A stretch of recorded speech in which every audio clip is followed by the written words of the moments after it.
소음으로 인한 이 끔찍한 사건이 끊이질 않습니다. 이 40대 남성이 이번엔 위층에 사는 70대 남성을 살해했습니다. 이 첫 공격을 받은 피해자가 관리사무소로 몸을 피하자 이 자동차로 그 관리사무실을 부수고 들어가 또다시 공격했습니다. 배윤미 기자입니다. 아파트 관리사무소에 출입 통제선이 설치됐습니다. 직원들이 깨진 유리 파편을 치우고 이불을 둘러 바람을 막습니다. 밖엔 앞부분이 심하게 부서진 차량이 서 있습니다. 저 차가 들어가갖고 다 깨지고 관리수도 유리창이 다 깨지고. 차량 주인은 이 아파트 입주민 40대 A씨입니다. 어제 오후 2시 30분쯤 위층 집을 찾아가 70대 B씨에게 흉기를 휘둘렀습니다. 윗집에서 난방공사를 하고 있었는데 시끄럽다는 이유였습니다. B씨는 관리사무소로 몸을 피했고 직원들이 문을 잠그자 A씨는 차를 몰고 관리사무소에 돌진한 뒤 또 흉기를 휘둘렀습니다.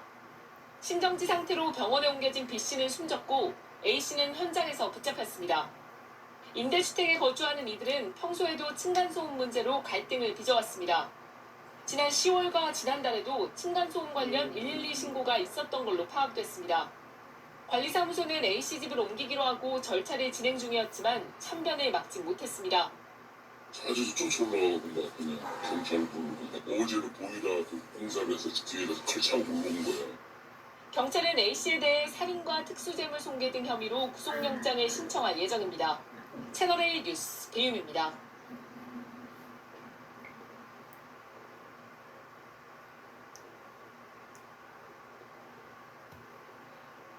끊이지 않는 층간소음 갈등. 참다 못한 일부 입주민들이 선택한 방법은 다름 아닌 보복 스피커였습니다. 하지만 법원의 판단은 냉정했습니다. 2022년 대전지법은 스피커를 설치해 수개월간 소음을 낸 부부에게 스토킹 처벌법 위반 혐의를 인정했습니다. 이듬해 대법원도 유사 사례를 스토킹 범죄로 보고 징역형 집행유예를 확정했는데요. 재판부는 상대방 의사에 반해 정당한 이유 없이 지속적으로 소리를 내 불안감과 공포심을 유발했다고 판단했습니다. 특히 고의로 벽을 울리게 하는 행위는 음향 에너지를 이용한 물리적 폭행으로 볼 수 있다고 설명했습니다. 층간소음 피해자들은 먼저 당한 건 우리라며 억울함을 호소합니다. 그러나 법조계는 사적 복수는 엄격히 금지된다며 같은 방식의 응직은 방어가 아닌 공격에 해당한다고 선을 그었습니다. 전문가들은 감정적 대응 대신 소음 측정 등 객관적 증거를 확보하고 공식 중재 절차를 밟을 것을 권고하고 있습니다.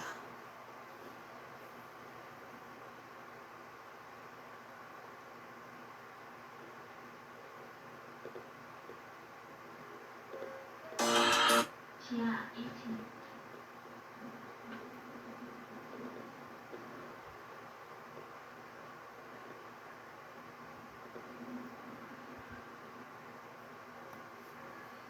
30대 남성이 아파트 엘리베이터를 타고 있던 바로 위층에 사는 일가족을 향해 흉기를 휘둘렀습니다. 범행 직후 스스로 목숨을 끊었는데요. 경찰은 층간소음 갈등에서 비롯된 범행일 가능성에 무게를 두고 있습니다. 오세정 기자입니다. 아파트 공동현관 앞에 순찰차들이 출동해 있고 과학수사대원들도 분주히 오갑니다. 오늘 아침 이 아파트 16층에서 일가족 3명을 태운 엘리베이터가 15층에 도착하자 30대 남성 주민이 탔고 그 직후 일가족에게 흉기를 휘둘렀습니다. 사건이 발생한 아파트 계단입니다. 계단벽에는 손자국처럼 보이는 무늬가 남아있는데요. 흉기로 공격받고 다급히 피신하면서 생긴 혈흔으로 보입니다. 습격을 당한 40대 부부는 상처를 입었지만 생명에는 지장이 없고 부부의 딸도 찰과상을 입는 데 그쳤습니다. 이웃 주민이 문을 열어줘 피해자 가족의 피신을 보았습니다. 문짝이 안 들어왔는데 때마침 그 애기가 튀어나온 거야. 그러고 있었는데 어머니가 다시 또 나왔어. 들어오시자마자 바로 문을 닫아. 가해자인 30대 남성은 자신의 집에서 숨진 채 발견됐습니다. 경찰은 범행 직후 스스로 목숨을 끊은 걸로 보고 있습니다. 숨진 남성은 피해자 가족의 바로 아래층에 사는 주민으로 파악됐습니다. 주민들은 위층 일가족이 이사 온 뒤부터 층간소음 갈등이 있었다고 말했습니다. 문제가 있었다. 이사 오고 나서부터 시끄럽다고 했다. 경찰은 치료 중인 피해자를 조사해 정확한 사건 경위를 파악할 방침입니다. 채널A 뉴스 오세정입니다.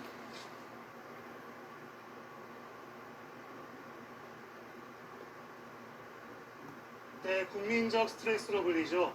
층간소음으로 인한 갈등이 끔찍한 범죄로 이어지기까지 합니다. 지난 10년간 목숨을 잃은 사람이 20명이 넘었습니다. 층간소음의 골든타임, 석 달입니다. 김채린 기자가 최근 10년간 판결문을 분석했습니다. 한 남성이 강아지를 안고 집 안으로 들어갑니다. 잠시 후 모자를 뒤집어 쓴 남성이 계단으로 올라와 힘껏 병을 던지고 서둘러 사라집니다. 현관문을 발로 마구 차기도 합니다. 소음 피해를 호소하던 이웃 주민이었습니다. 저희 없을 때 그 소리가 났는데도 이제 저희하고 와서 생각했던 처음엔 말로 시작된 항의, 3개월 뒤엔 물리적 위협으로 이어진 경우입니다. 결국 이 남성은 스토킹 처벌법 위반 혐의로 벌금 500만 원 처분을 받았습니다. 이 사람이 지금이야 내가 이렇게 병을 던지고 발로 차는 거에서 그치겠지만 또 등록을 뭐 조절을 못하면은 또 혹시 몰래 일이 생길 거라는 생각을 하니까 소음 갈등이 더 극단적 범죄로 비화하는 일도 끊이지 않고 있습니다. 최근 10년간 이웃 사이 소음 갈등으로 촉발된 살인사건 판결문을 전수조사했더니 모두 22명이 살해됐습니다. 피해자가 위독했던 경우를 더하면 희생자는 35명까지 늘어납니다. 미수까지 포함한 훨씬 많은 인원들이 1년에 적게 잡아도 3-4명 정도가 살해당하고 있는 소음 분쟁 살인 사건의 72%는 범행 전 피해자와 가해자의 갈등이 석 달 이상 이어졌다는 공통점이 있습니다.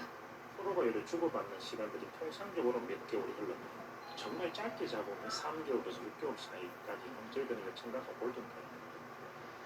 골든타임 안에 공권력이나 행정당국의 적극적 개입이 최악의 사태를 막는 열쇠가 될 수 있다는 지적입니다.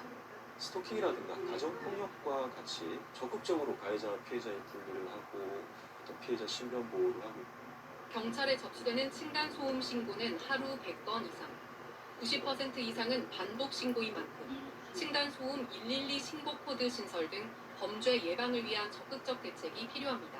KBS 뉴스 김채린입니다.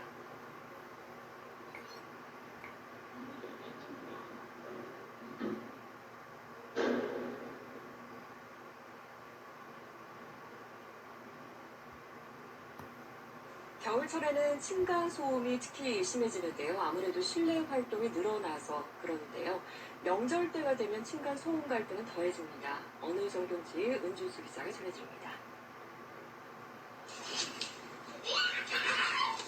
시도 때도 없이 위층에서 들려오는 쿵쿵대는 소리. 이런 층간소음 분쟁은 겨울철 두드러지게 증가하는 것으로 나타났습니다. 서울시가 2014년 4월부터 접수된 층간소음 민원 2,500여 건을 분석한 결과입니다.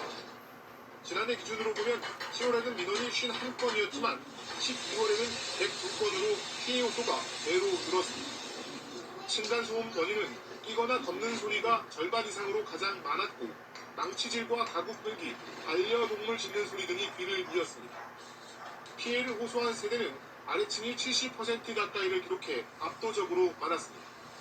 위층이 민원을 제기한 경우도 25% 가까이 나타났는데 우퍼 스피커 설치 등 아래층의 부복 소음으로 고통을 겪고 있는 것으로 조사됐습니다. 서울시는 설 연휴 가족들이 모일 경우 층간소음 분쟁이 심해질 수 있다며 주의를 당부했습니다. 특히 가족 모임이 있으면 미리 이웃에게 알려 양해를 구할 것을 제안했습니다. 이와 함께 층간소음 갈등이 일어났을 때 이웃에 직접 항의하기보다는 관리사무소 등 제3자의 중재를 요청해야 한다고 서울시는 강조했습니다. KBS 뉴스 은준수입니다.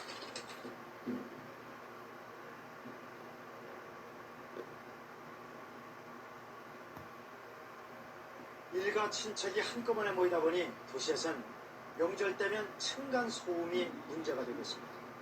명절 때면 층간소음으로 인한 이웃 간의 다툼이 평소보다 30% 넘게 늘어나는데 어떻게 대처하는 게 좋은지 박혜진 기자가 전합니다. 아래층 사람에게 큰 스트레스로 다가오는 층간소음. 아침 저녁으로 위층에서 들려오는 소음은 그야말로 고통입니다. 입주 3년째 항의도 여러 번 해봤지만 크게 달라진 건 없습니다. 너무 시끄러울 때 제가 모니터가 팅팅대면서 막대기다 팅팅대는 소리까지 해봤었어요. 내비로.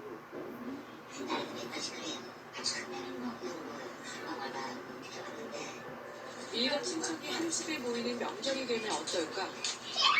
고성과 발소리가 더 심해지면서 소음은 더 커집니다. 성인 남성 한 명이 걸을 때 층간소음은 33.8dB, 낙소음 기준 직내였지만 3명이 걸으면 46dB를 넘어 기준을 훌쩍 초과합니다. 이 때문에 명절이 되면 층간소음으로 접수되는 민원은 평소보다 30% 이상 급증합니다. 하지만 층간소음이 발생했더라도 직접 올라가 항의하는 것은 자제해야 합니다. 1년이 넘어갔을 때는 소음에다가 감정이라는 게 전화되기 시작합니다. 위층상황을 대면만 해도 굉장히 마음이 될 수가 있다. 또 친척들이 방문하기 전 방문 시간을 아래층의 쪽지 등으로 알려줘 사전 양해를 구하는 것도 층간소음 다툼을 줄일 수 있는 좋은 방법입니다. KBS 뉴스 박혜진입니다.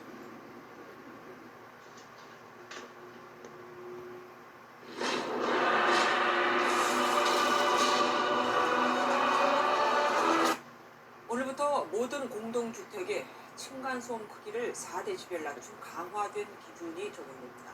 층간소음으로 인정받을 수 있는 소리의 크기가 작아졌으니 층간소음 피해를 구제받을 가능성도 그만큼 커진 건데 처벌이 능사는 아니죠. 아이들한테 뛰지 말란다고 안 뛰는 거 아닙니까? 건축부터 숨봐야지 않을까요? 김윤숙 기자입니다. 2년 전 층간소음으로 살인사건이 벌어진 전남의 한 아파트.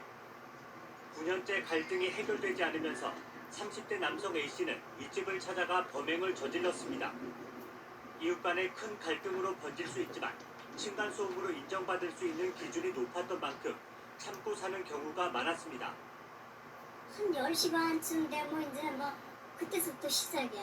이게 애들이 뛰는 소리인가 어른이 뭐 하는 건가 청소하나 이런 생각을 하다가 보면 운동하는 것 같기도 하고 막 쿵쿵 소리가 나요. 오늘부터 층간소음 판단 기준이 4dB 낮아지면서 1분간 측정한 평균값이 낮에는 39dB, 밤에는 34dB를 넘으면 층간소음으로 인정받게 됩니다. 층간소음에 취약한 오래된 공동주택도 2025년부터는 층간소음의 크기가 낮에는 41dB, 밤에는 36dB를 넘을 수 없습니다. 개정된 기준을 적용해보면 8% 수준에 머물렀던 층간소음 인정 비율이 3배 이상으로 높아지는 것으로 알려졌습니다. 층간소음을 불쾌하게 느끼는 수준인 성가신 정도가 기존 30%에서 13%로 줄어드는 결과도 확인했다고 환경부는 설명했습니다. 가정을 방문했던 층간소음 상담원이 직장 근처까지 찾아오는 시범사업도 올 상반기까지 도입될 예정입니다. MBN 뉴스 김민수입니다. 안녕하세요. 김주하입니다. 공정하고 신속한 MBN 뉴스 유튜브를 통해서도 만나보실 수 있습니다. 특히 더 많은 뉴스와 라이브를 보고 싶으시다면 오른쪽을 눌러서 구독하시면 됩니다. 어렵지 않죠? 빠르고 정확한 뉴스로 계속 찾아보겠습니다. MBN 뉴스를 시청해주신 여러분 고맙습니다.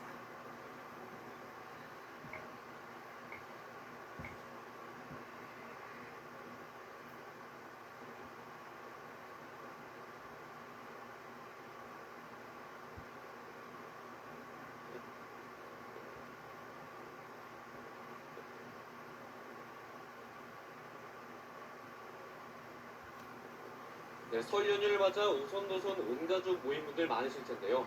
때문에 층간소음 민원도 30%나 증가한다고 합니다. 네, 인터넷에서는 층간소음 보복용 상품을 팔기도 하고 복수담이 인기를 끌고 있다고 하는데요.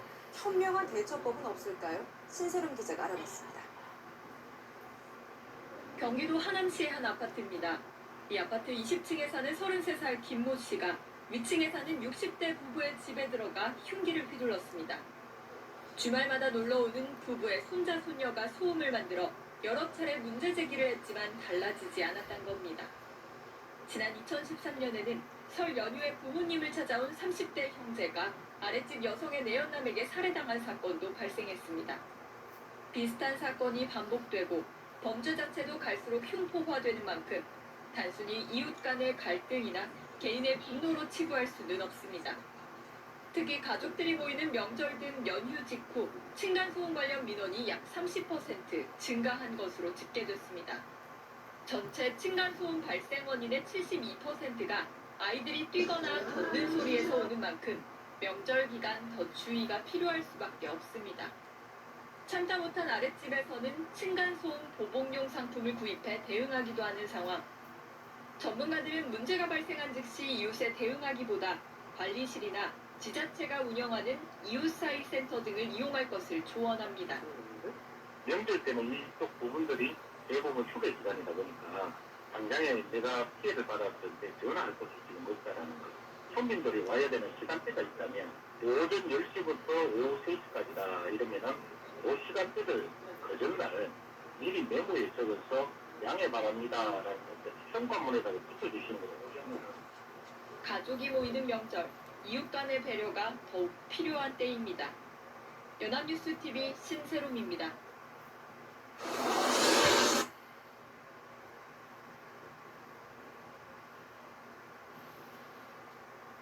네, 코로나19로 집에 있는 시간이 늘면서 층간소음 문제로 인한 이웃 갈등도 더 많아졌습니다. 환경단체는 층간소음의 원인으로 부실공사를 지적하면서 문제 해결을 위한 시공사의 책임을 강조했습니다. 김예린 기자입니다. 윗집에서 들려오는 소음 때문에 2년 넘게 잠도 제대로 못 잤다는 A씨. 뭐 떨어뜨리면 깜짝 놀라서 깨지요. 그러면은 그걸로 끝나면 괜찮지. 잠이 들겠죠. 근데 계속 돌아다니는 소리, 뚜닥거리는 소리. 환경분쟁 조정위 조사 결과 A씨가 살고 있는 건물은 소음이 발생하기 쉬운 소재로 지어진 것으로 드러났습니다. A씨 같은 층간소음 피해 사례는 좀처럼 줄지 않고 있는데요. 지난해 층간소음 이웃사회센터에 접수된 상담 건수는 4만 2천여 건으로 전년 대비 62%나 급증했습니다. 지난 2019년 감사원에서 아파트 191세대를 대상으로 층간소음 실태조사에 나섰는데 이 중 60%가 소음 차단 최소 성능 기준에도 못 미쳤습니다. 환경단체는 층간소음의 원인은 시공 절차를 준수하지 않거나 품질 기준에 미달하는 등 부실 시공에 있다고 지적했습니다. 감사원에서 발표한 것은 소음 같은 주요 원인으로 부실 시공을 조치했다. 결국 시공사가 층간소음 부실이면 피해는 국민이 본다. 이들은 시공사의 책임을 강조했습니다. 시공사에서 자기 책임을 다하고 건물이 안정된 방음을 가지고 있는 건물을 만들 때야말로 그때부터 층간소음 문제는 진짜 비로소 문제 해결이 시작된다고 저는 봅니다. 환경단체는 이날 최소 등급을 충족하지 못한 114세대의 자료 공개를 요구하는 청와대 민원을 접수했습니다. 연합뉴스TV 김예림입니다.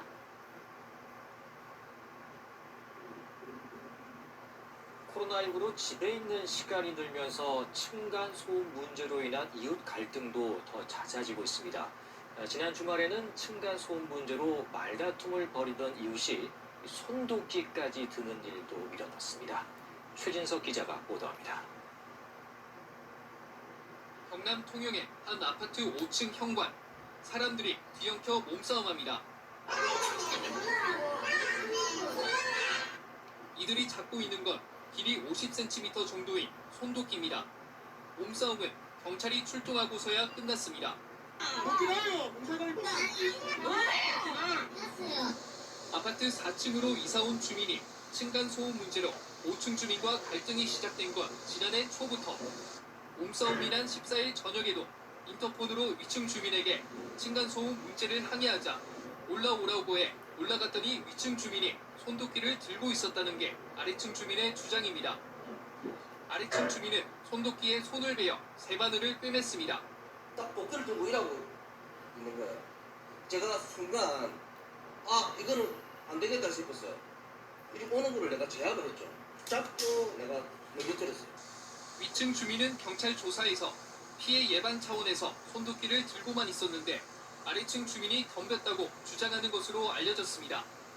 최근 9년 동안 전국에서 접수된 층간소음 민원은 20만 6천여 건, 코로나19가 발생한 지난해에만 4만 2천여 건이 접수돼 1년 사이 61%나 늘었습니다.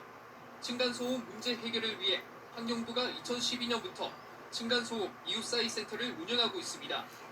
하지만 법적 구속력이 없다 보니 이번 사례처럼 6달 전에 중재를 요청했는데도 별다른 합의점을 찾지 못하는 사이 갈등만 커지는 경우도 나타나면서 제도 보완이 필요하다는 지적이 나오고 있습니다. KBS 뉴스 최진석입니다.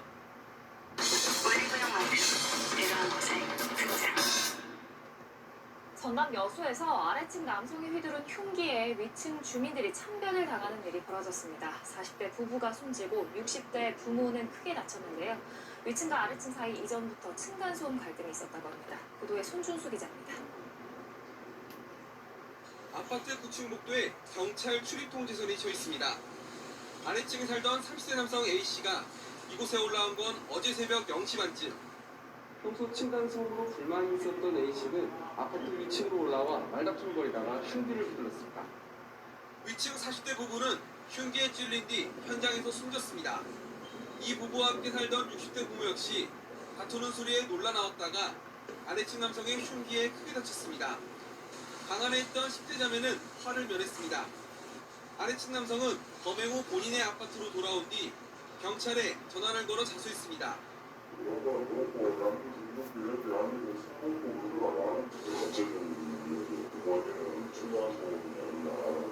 경찰 조사 결과 아래층 남성은 지난 17일에도 층간소음에 항의하며 한 차례 신고를 했던 것으로 나타났습니다.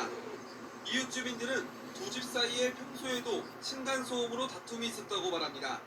여기서 평소처럼 들려서 맨날 막 그냥 벽을 뜯어서 그래. 뭐 소리가 날 조금만 나서 시끄럽다고 그러고 그냥 맨날 뜯어오려고. 경찰은 아래층 남성을 살인 혐의 등으로 조사 중입니다. 층간소음 갈등은 전국에서 진행형입니다. 지난달까지 층간소음 전화 상담 신청은 32,000여 건을 기록해 이미 2019년 한 해 신청 건수를 넘겼고 현장 방문과 소음 측정도 해마다 늘고 있습니다. 전문가들은 코로나19로 원격 수업과 재택근무 등이 늘면서 층간소음 갈등도 커진 것으로 보고 있습니다. KBS 뉴스 손주수입니다.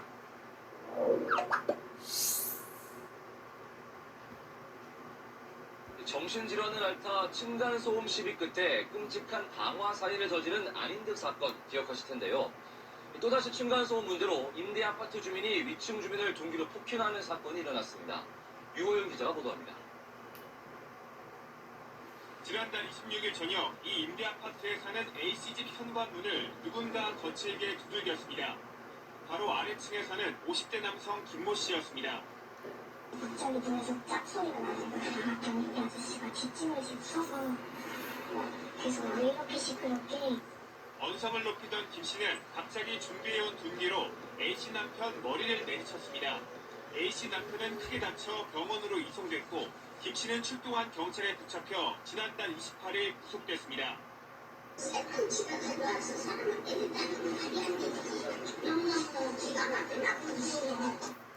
A씨 가족은 평소 김 씨가 층간소음 문제로 위협적인 행동을 반복해왔다고 말합니다. 그분은 천장을 이렇게 돌고 이렇게 해서 이렇게 치는 거죠. 그럼 저희 집이 울리니까 저녁이고 새벽이고 수시로 치시니까 집에 애기랑 혼자 있으면은 무섭고 애기가 까칠한 들고 다니거든요. 애기 때부터. 무차별 방화 살인으로 21명이 죽거나 다친 안인택 사건 역시 위층 주민들이 여러 차례 위협을 호소했지만 보호받지 못했습니다. 현재 국회에는 이웃을 위협하거나 폭행한 공공임대주택 거주자를 강제로 내보내도록 한 법안 2건이 계류 중입니다. 그러나 국가인권위는 반대 의견을 내놓았습니다. 입법 목적은 정당하지만 공공임대주택 주민의 주거권을 과도하게 침해할 우려가 있어 바람직하지 않다는 취지입니다. 이 상태에서는 좋은 시도를 해주고 싶지만 법적으로 뭐가 된 적이 없습니다. 뭐 경찰이나 알아보고 해줘 하는 말이 우리나라 법이 참 그래요.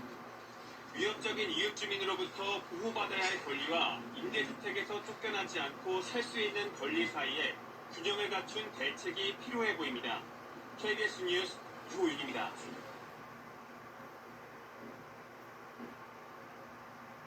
애석하게도 전 국민 스트레스가 된 층간소음. 대개는 윗집이 가해자지만 때론 아래층에 살벌한 보복전이 이어지기도 합니다. 둘 중 한 집이 이사가지 않는 한 도돌이표가 될 수밖에 없는 이 난제에 정부가 특단의 대책을 내놨습니다. 구체적으로 어떤 대책인지 우려되는 점은 없는지 친절한 뉴스 김세희 기자가 설명해 드립니다. 가구를 끄는 날카로운 소리, 뛰거나 걷는 바닥 충격음. 층간소음으로 이웃 간에 벌어지는 안타까운 사건 사고 소식들 종종 들어보셨을 텐데요. 최근 상황은 더 심각해지고 있습니다. 실제로 층간소음이 동기가 된 살인이나 폭행 등 5대 강력범죄가 지난 5년 새 10배나 늘었습니다. 도시가스 배관에 다가가 밸브를 잠그고 라이터불을 배관에 갖다 대기도 합니다. 층간소음에 불만을 품은 60대 남성이 벌인 행동입니다. 이쪽 라이트가 가스 갑자기 안 나왔거든요. 윗집에 올라가 30cm가 넘는 도끼로 초인종을 부순 사건. 아랫집에 사는 30대 남성이 위층에 사는 부부를 흉기 살해한 사건. 역시 모두 층간소음이 동기였습니다. 정부 차원의 대응이 시급하지만 환경부 산하 단체가 접수한 관련 민원 대부분은 전화 상담만으로 끝났습니다. 실제 소음 측정까지 한 경우는 3.7%에 머물렀습니다. 최근 3년 동안 2만 7천여 건의 층간소음 민원을 분석한 결과 상위 100개 건설사 대부분인 87개사에서 관련 민원이 발생했습니다. 아파트를 시공하는 건설사도 더 이상 책임을 피하긴 어렵다는 지적이 나오는데요. 정부도 층간소음의 시작점이 되는 건설 과정에 주목했습니다. 건설사의 책임을 한층 키운 특단의 대책을 내놓은 건데요. 처음 만들 때부터 제대로 만들라는 이 대책, 무엇이 달라지는 걸까요? 지난해부터 시행 중인 층간소음 사후 확인제, 준공 직전 아파트를 대상으로 층간소음을 확인해 기준에 미달할 경우 보완 시공을 하도록 한 제도입니다. 하지만 이는 권고사항일 뿐 시공사엔 불이익이 없어서 실효성 논란이 이어져 왔습니다. 하지만 앞으로는 층간소음 기준을 못 맞춘 아파트엔 입주 자체가 불가능해집니다. 현행 층간소음 판단 기준인 49데시벨 이하 아파트에만 준공 승인을 내주겠다는 건데요. 이 기준을 못 지키면 보완 시공을 한 뒤 재검사를 받아야 합니다. 또 층간소음 검사 시기를 현행 준공 직전보다 최대 15개월 빠른 골조 완성 시기로 앞당겼습니다. 기존에도 이미 다 하도록 돼 있고 비용이나 공기에도 다 반영이 돼 있는 것을 제대로 됐는지를 중간중간 검사해서 의무화하겠다는 것입니다. 기존 아파트에 대해서는 바닥 방음 보강 지원을 강화합니다. 방음 공사 비용의 지원 범위를 늘리고 방음 매트 시공 비용도 일부 지원하기로 했습니다. 하지만 건설사, 특히 중소업체들은 비용 증가나 공사기간 지연 등을 우려하는 분위기입니다. 국토부는 강화된 층간소음 기준이 분양가 상승으로 이어지지 않도록 시장 감시를 강화할 방침입니다. KBS 뉴스 김세희입니다.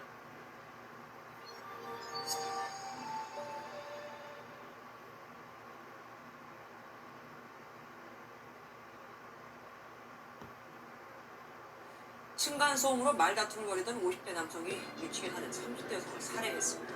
가해자는 평소 문 닫는 소리와 발걸음 소리, 또 계단 걷는 소리까지 시끄럽던 시비를 걸었던 것으로 알려졌습니다. 지금 보시는 화면은 경찰이 도망가는 가해자를 쫓는 장면인데 무섭게 달리고 앞에 차가 말건 그냥 밀고 지나가고 있습니다. 현진우 기자. 검은색 승합차가 쏜살같이 달아나고 그 뒤로 순찰차가 따라 붙습니다. 2시간 가까이 추격전을 벌이던 이 차량은 역주행까지 감행했지만 결국 순찰차와 충돌합니다. 50대 남성 운전자는 70km 떨어진 경남 사천에서 이웃을 살해하고 도주하는 길이었습니다. 창극이 벌어진 건 어제 오후 4시 40분쯤.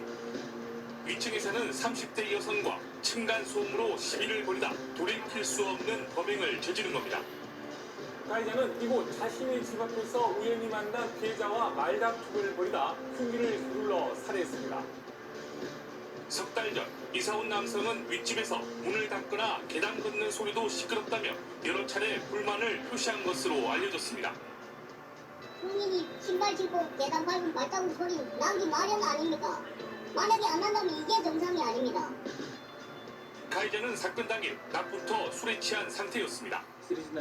자신이 집에서 술을 마시고 저녁까지 그러시면 쿵쿵거리는 소리가 나니까 갑자기 돌변해서 경찰은 이 남성에 대해 구속영장을 신청하고 계획적 살인이었는지를 조사하고 있습니다. MBN 뉴스 강진우입니다.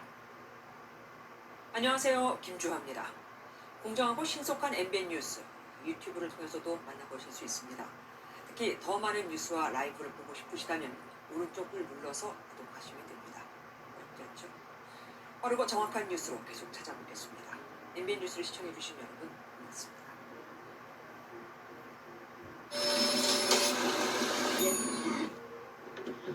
층간소음 문제로 아파트 위층에 사는 부부를 살해하고 그 부모까지 다치게 한 혐의로 재판에 넘겨졌던 30대에게 무기징역이 선고됐습니다. 피고인은 정신적인 문제가 있는 상태에서 범행을 저질렀다며 선처를 구했지만 재판부는 받아들이지 않았습니다. 보도에 김호 기자입니다. 지난해 9월 전남 여수의 한 아파트에서 벌어진 이른바 층간소음 살인 사건. 층간소음 문제로 시비 끝에 윗집 부부를 살해하고 함께 있던 이들의 부모에게도 흉기를 휘둘러 충격을 줬습니다.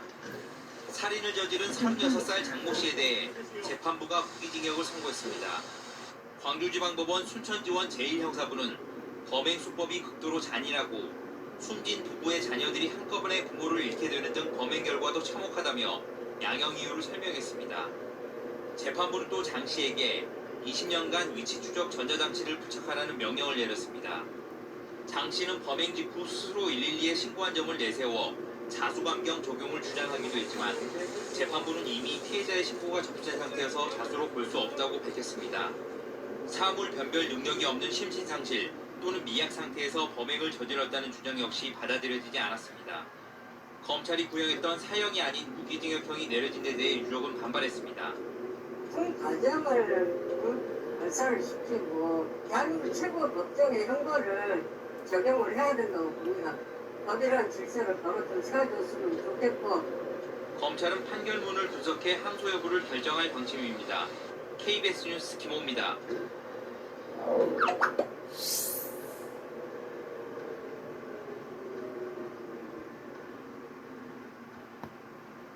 네, 그럼 층간소음 문제를 해결할 수 있는 방법은 없는지, 또 피해가 생겼을 때 어떻게 대처해야 하는지 이호준 기자와 알아보겠습니다. 이 기자, 코로나로 뭐 집에 오래 있으면 또 여러 가지 일을 하잖아요. 가장 문제가 되는 게 어떤 소음입니까? 층간소음 신고의 대부분은 아주 일상적인 행동들이라는 것이 특징입니다. 네. 바로 뛰거나 걷는 소리인데요. 소음 신고의 전체 3분의 2나 됐습니다. 또 망치질 소리, 가전제품 소리 등 생활소음이 그 뒤를 잇는 주요 층간소음이었습니다. 근데 이제 걷는 소리, 뭐 TV 소리, 이게 사실 듣는 사람에 따라 다르거든요. 이 정도면 층간소음이다. 기준이 따로 있습니까? 층간소음은 크게 두 가지로 나뉩니다. 사람이 뛰거나 걸어서 나는 직접 충격 소음이 있고요. 그리고 텔레비전이나 음악을 크게 틀어서 나는 공기 전달 소음으로 나뉩니다.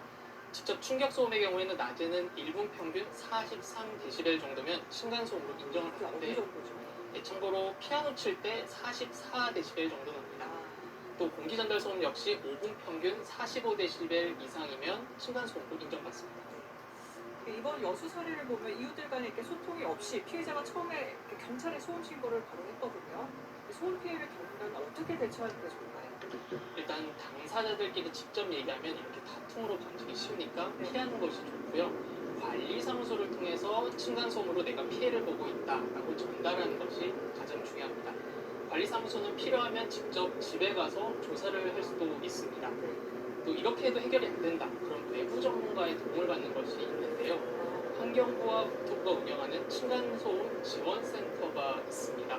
변호사나 주택관리사 같은 전문가들이 직접 현장에서 소음을 측정하고 중재도 해주는데요.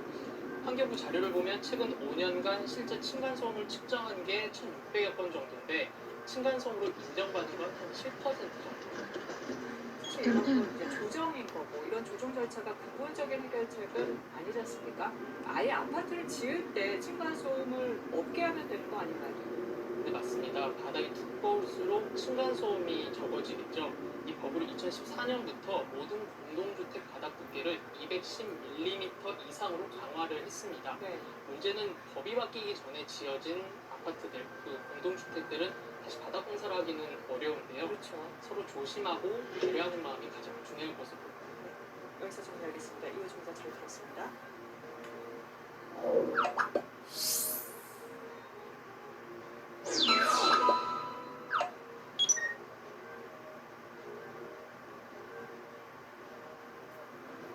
무슨 일이 있었던 건지 점점 궁금해집니다.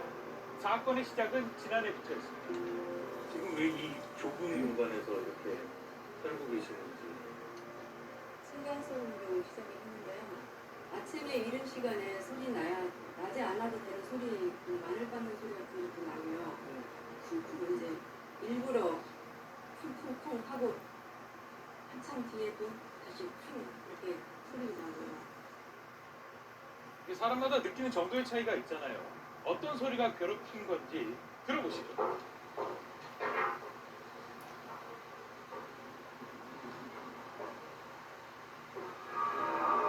정체불명의 소음이 끊이지 않는 상황인데요. 누군가에겐 매일 걷는 집으로 가는 길, 하지만 모녀에겐 이미 빼앗긴 길입니다. 오랜만에 찾은 집의 흔적이라고 우체국군. 현재도 같은 소리가 반복되고 있을까요? 딸이 생활했던 방인데 소리가 들리는 건 아니거든요. 무슨 소리가 들리진 않잖아요. 괴롭혔다는 소음은 들리지 않는 상황. 그런데 사실 집을 나올 수밖에 없었던 결정적 이유는 따로 있었다고 합니다. 일단 그건 그냥 소음 측정기인데 소음을 느낀다는 곳에서 데시벨 측정을 해봤더니 뭐 30대 실벨 정도면 뭐 도서관 수준이거든요. 거의 그 소음이 없는 상황인데 대체 집을 떠나게 만든 소음의 정체는 무엇일까?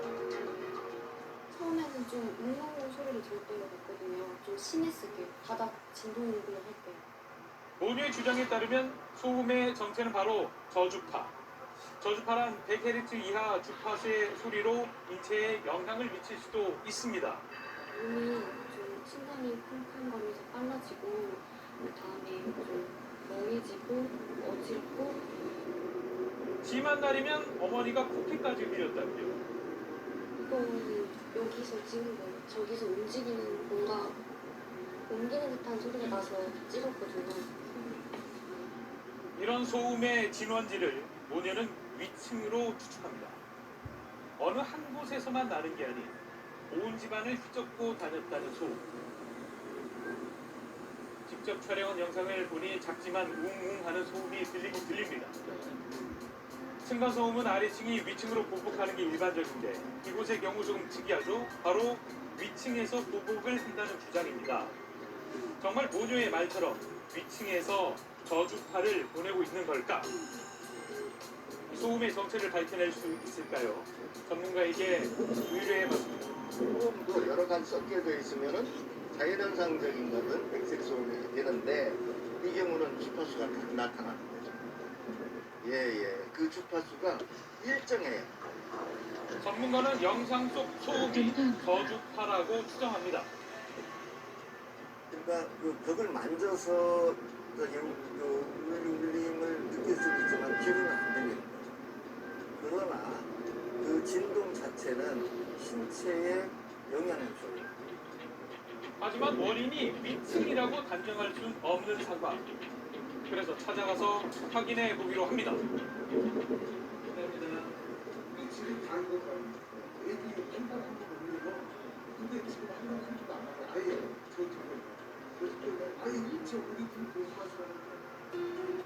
이거 하나로 이명 사라지나 안 사라지나 내기 하실래요?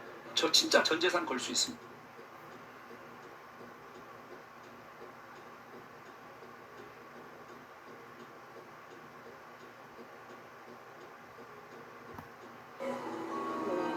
그래서 오늘 안에 자겠니? 좀 더 이게 팍팍 밀어버리든가 믿게. 그렇지. 잠이 온다. 레드선 드디어 성공?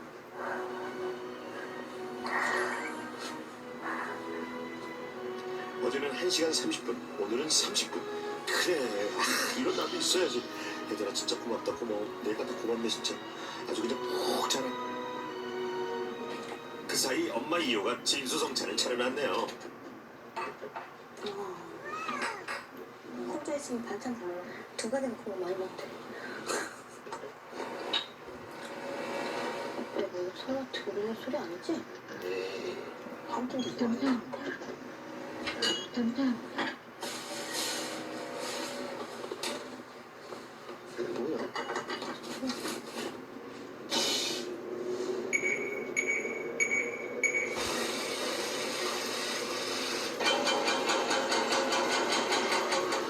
이게 도로 소리인데 도로 소리잖아. 미쳤나봐. 설마 이 애들이 깬 건 아니겠죠?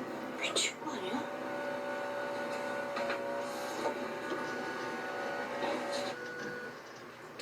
예. 어디서 공사를 저기 저요. 밤에 집에 있었는데 애들이 자고 있다니까요? 아니 그런데 지금 아니 그래도 밤에 이게 무슨 잠없이 집사람도 있었을 것 같아요. 아무 일도 아니야 얘들아. 제발 자 괜찮아. 제발 일어나면 안 돼. 얘들아. 진짜 와 진짜 이건 진짜 도라인가 봐. 개놈인 사람 솔직히 맞지? 나 진짜 바로 그때 안 돼. 깼어. 어떡해.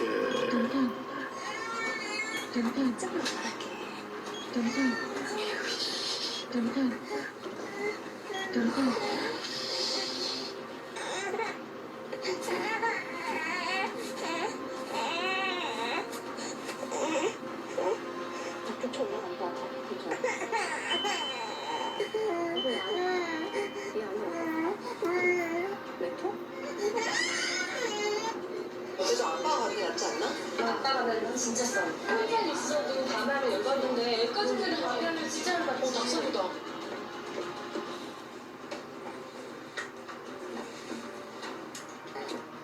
형아 어디가? 야 형아.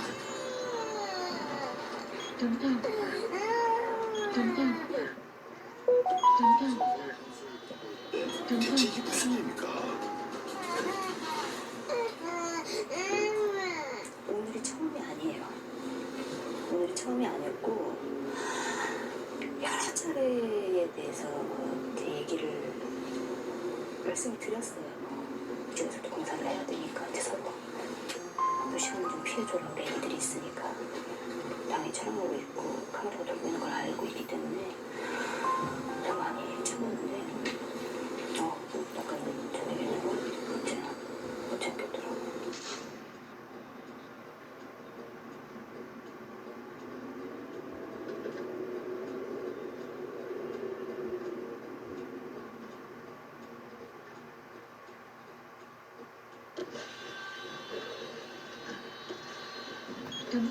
좀만 기다려.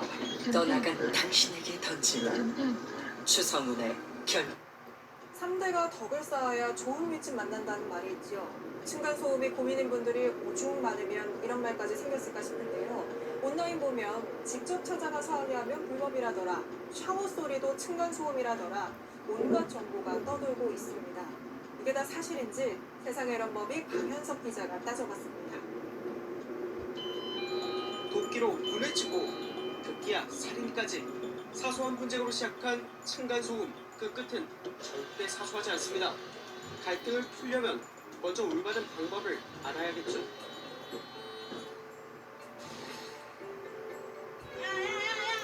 조용해. 어디서 뭘 한다고.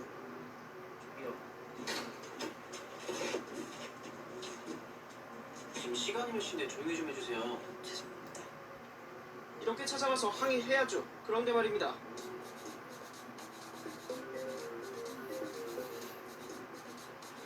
어이가 없네. 대법원 판결을 오해해서 나온 말입니다. 지난해 10월 대법원은 층간소음에 항의한 아랫집에게 접근 금지를 확정했습니다. 1, 2분 간격으로 전화하고 조롱 문자 메시지도 수십 통, 집 앞에서 소송이기, 이런 과한 행동이 문제였죠. 심지어 그 윗집까지 찾아가서 그 앞에서 좀 깜짝 놀랐는데 라면 끓여 먹었다고 하더라고요. 이런 사정 다 빼고 라면 하면 나도 뭐 이렇게 되는 거 아니야? 내가 어떻게 되는 거 아니야? 이런 생각을 하시다 보니까 조금 오해가 있지 않았나. 아닙니다. 법에도 나와 있습니다. 다만 욕실, 화장실 및 다용도실에서 급해서로 발생하는 소음은 제외한다. 밤 10시 이후 샤워 금지, 아파트에서 정한 이런 규칙, 법을 모르고 만든 겁니다. 기준 있습니다. 보시죠. 이렇게 보니 감이 안 오네요. 다른 소음과 비교할까요? 애들이 뛰면 약 40에서 45dB, 성인은 약 55dB입니다. 청소기 소리가 약 35dB, 피아노 45dB, 망치질 60dB 정도입니다. 다만 이걸 어기면 처벌될까요? 행정조치에 해당하기 때문에 이걸 어긴다고 해서 형사처벌될 수가 없고 참을 수 없는 소음을 고의에 의해서 산다라고 하면 정말 폭행이 될 수는 있을지언정. 어느 정도는 맞습니다. 중재 기간은 있지만 강제력이 없거든요.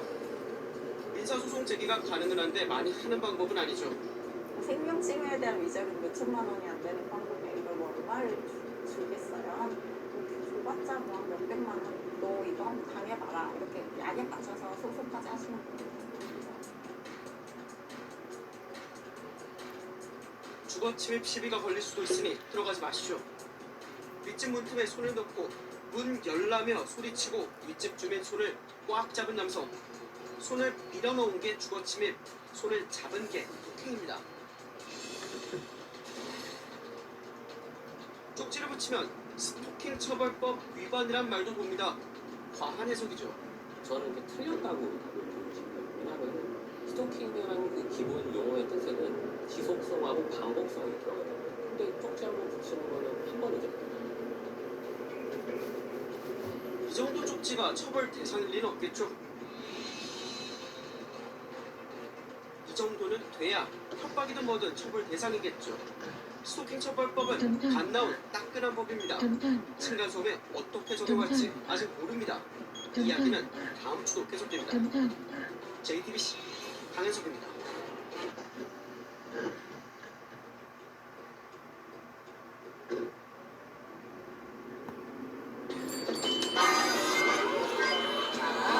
스페셜 메뉴는 짜잔! 가장 따뜻한 순간이 아웃백에서 기다리고 있으니까 New Year is back. 아웃백. 층간소음 때문에 괴롭다는 민원은 해마다 늘고 있습니다. 그런데 이 정도면 층간소음이 맞다라고 인정을 받는 경우는 매우 드물다고 합니다. 인정해주는 기준이 현실과 동떨어져 있다는 얘기가 많은데요. 실제로 저희 어환희 기자가 실험을 해보니 되게 절구질하는 소리로도 부족했습니다. 밀착 카메라로 직접 보시겠습니다.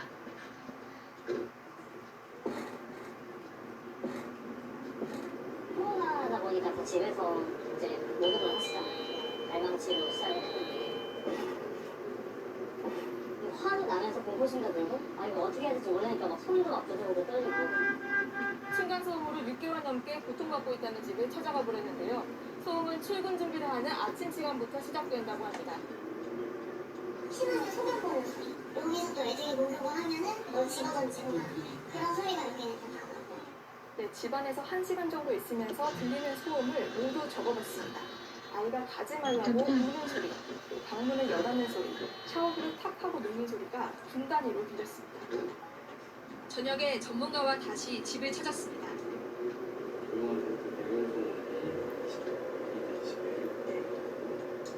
취재진이 A씨 집에서 잰 소음은 아침에도 저녁에도 법에서 정한 층간소음 기준에 미치지 못했습니다. 큰 차이가 아닌데도 우리가 그렇게 하고 하나씩 들리죠. 실제로 우리가 층간소음을 아는데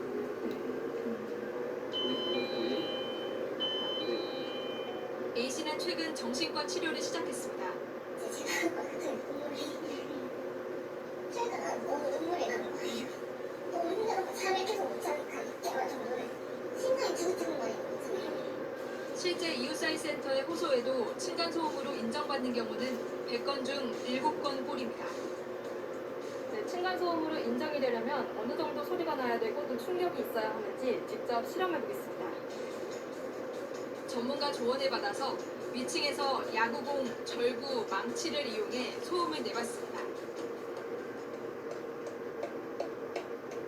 층간소음 기준을 넘어설 때까지 계속 해보겠습니다.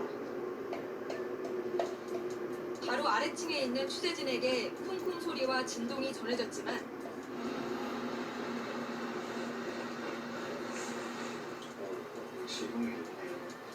소음 측정기 수치에는 큰 변화가 없었습니다.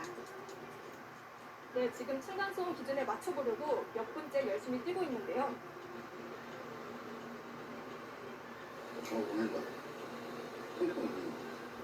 실험 결과 성인이 제자리에서 여러 차례 반복해서 뛰었을 때야 44.2dB로 기준을 넘어섰고 나머지 소음들은 기준치에 미치기가 어려웠습니다. 위층에까지 제재하는 걸로 지금 계획이 되어 있습니다. 구체적인 어떤 기준은 이제 국토부를 해서 추가되는 진료나 자체가 오고 해서 강화할 필요가 없다는 걸 인지하고 있고요. 네, 국민 80%가 공동주택에 사는 시대 정부는 이렇게 슬리퍼 신기, 매트 깔기와 같은 예방책은 홍보하면서도 정작 현실과 동떨어진 층간소음 기준은 7년째 그대로 두고 있는데요. 제대로 된 기준을 마련하는 것부터가 층간소음 해결의 시작 아닐까요? 밀착 카메라 오한입니다.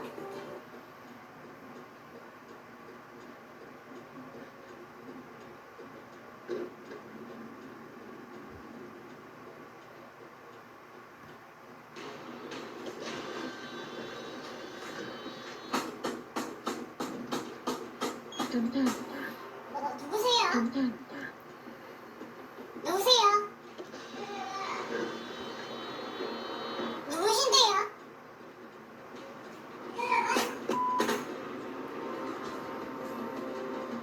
누구신데요?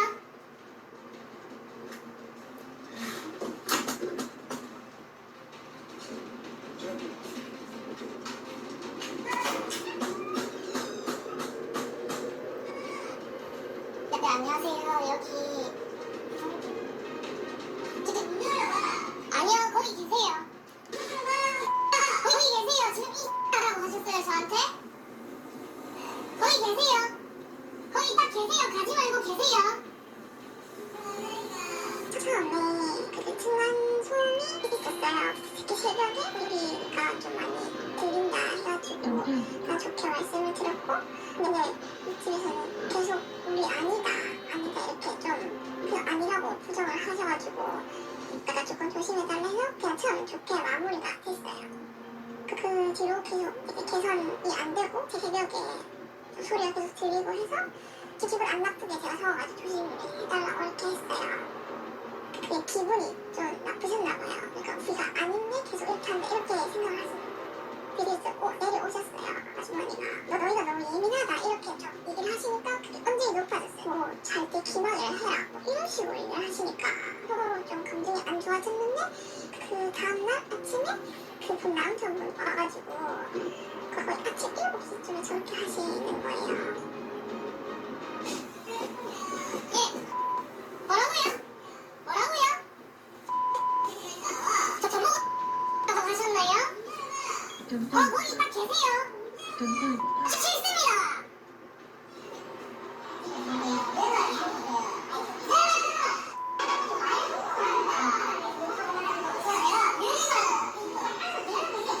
근데 경찰분이 오셨는데도 이게 막 그걸 하면서 잘 맞는데 얘가 내 집인데 그래서 반지를 못하냐고 소리 엄청 지르시고 욕을 엄청 하시는 거예요. 제가 왔는데도 불구하고.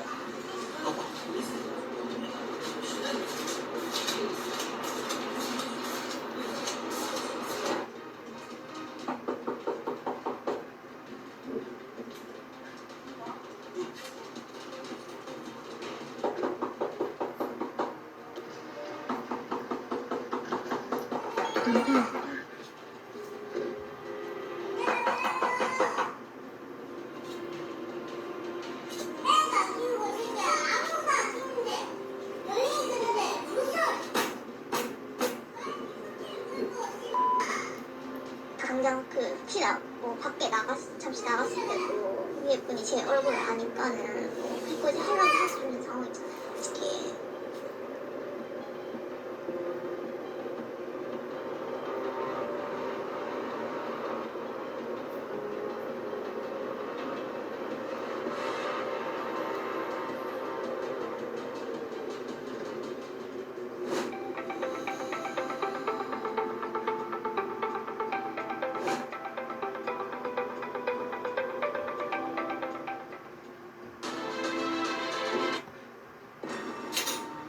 이게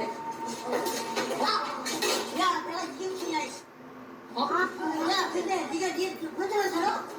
같이 살아? 매일 시키면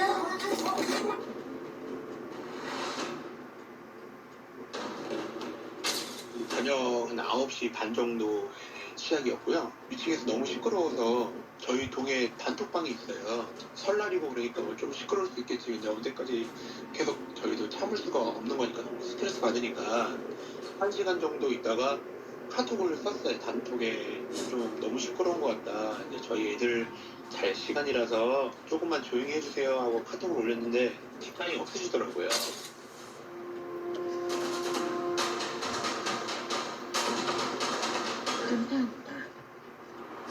너무 시끄러워가지고 조금 조용히 해달라 이런 적이 제가 몇 번 있거든요. 일단 제가 올라가서 벨을 눌렀는데 가족분들이 나오시자마자 욕을 하고 반말을 하고 그러시더라고요. 뭐 내가 니네만 사는 집이냐, 그러면 다 죽겠다 막 이렇게 욕하시더라고요. 니네 사람 잘못 건드렸다. 오늘 같은 날도 이해를 못하면 어떻게 하냐 이렇게 얘기를 하더라고요. 아 욕하지 마시라고요. 반말하지 마세요. 그러니까 갑자기 머리로 제 코를 이렇게 박으시더라고요. 그래가지고 이제 와이프가 이제 나와서 저를 부축해서 이제 집에 들어가고 있는데 갑자기 이제 문이 닫히려고 하는 순간 뛰어내려오셔가지고 문을 열고 쓰레기통을 발로 차시더라고요. 이제 그 윗집에서 또 이제 말리러 사람들이 내려오셔서 두 분을 이제 모시고 나갔어요. 제일 어르신들 두 분을 모시고 나갔는데 윗집이 너무 많아요. 사람이 어딘지 모르겠어요.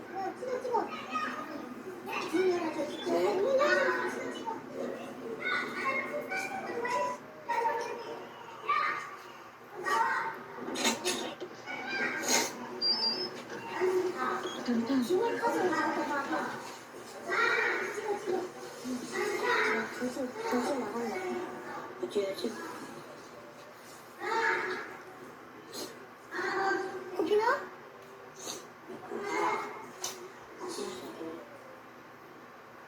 뭐? 커피. 와, 진짜 과연.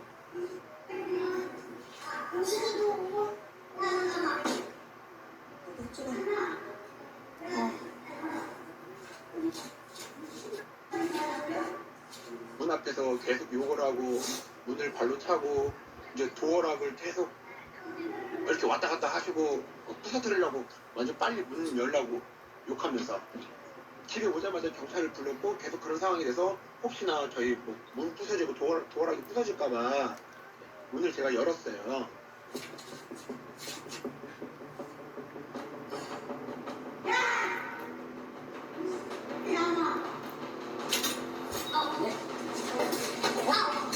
야, 내가 이게 무슨이야, 야, 야, 근데 네가 네 혼자만 살아? 매일매일. 핸드폰도 동영상 찍는데 뭘 찍냐고 하면서 핸드폰도 뺏어가고 아이들 핸드폰도 있어서 아이들 핸드폰으로도 동영상을 찍는데 그것도 욕하면서 뺏어가시더라고요. 강제로. 나하고 니네 씨발. 아니, 가르치가 계속 올라오니까. 인식에서 얘네 때문에 무슨 나 맨날 얘기해. 근데 말 조용히 하는 거야. 야, 이거 봐, 나 남자서 이거 봐. 너네 잠깐만 봐. 야, 알아. 너 가고 가. 너희들이 내가 닥친 사니까 인연이 들어가. 하나님 약속해서. 야, 아, 먼저 내가 인식이라고 했어. 야, 별별 불러가지고 나 치고. 야, 내가 이게 무슨이야, 야, 근데 네가 네 혼자만 살아? 매일매일 내 시키는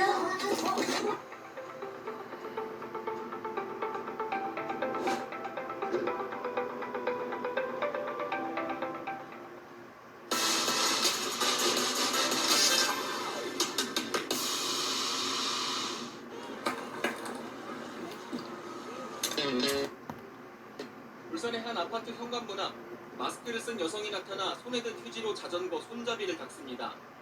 한참을 자전거 앞에서 서성이던 여성은 뒤늦게 문 위에 달린 CCTV를 발견하고 놀라 황급히 자리를 떠납니다. 집주인이 CCTV 영상을 확인하고 경찰에 신고했는데 놀랍게도 자전거 손잡이에서 코로나19 바이러스가 검출됐습니다. 경찰에 붙잡힌 범인은 이 집 아래층에 사는 주민.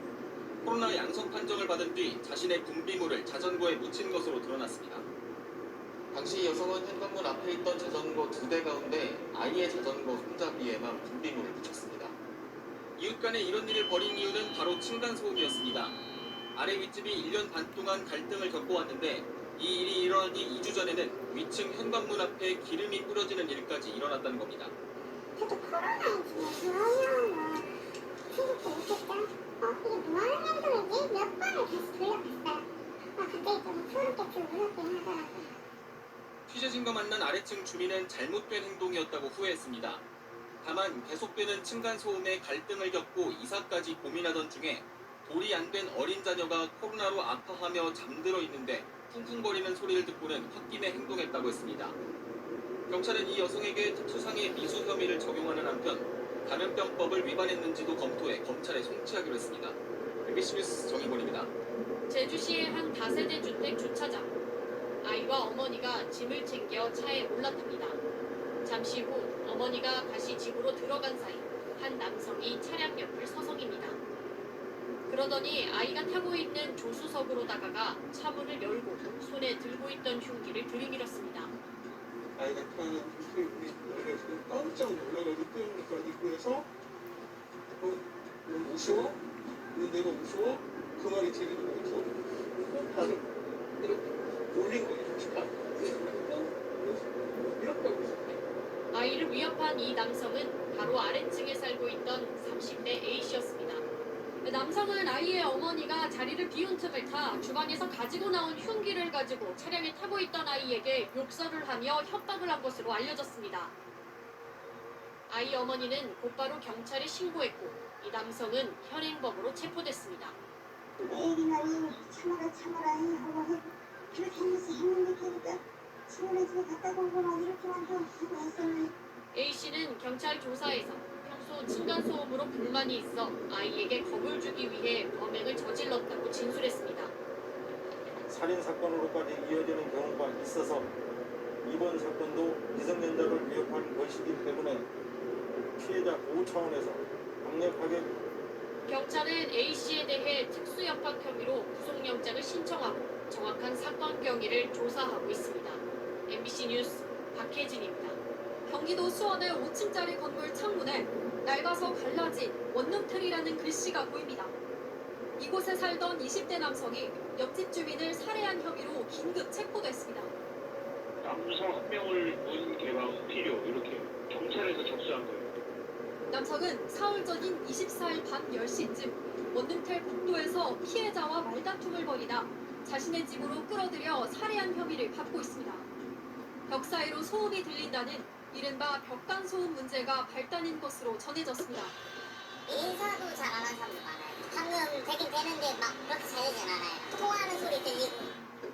남성은 피해자의 시신을 자신의 집 화장실에 유기했다가 다음날 경찰에 자수했습니다. 직업이 없는 것으로 알려진 이 남성은 경찰에서 평소에도 소음 문제로 피해자와 여러 차례 다퉜다고 말했습니다.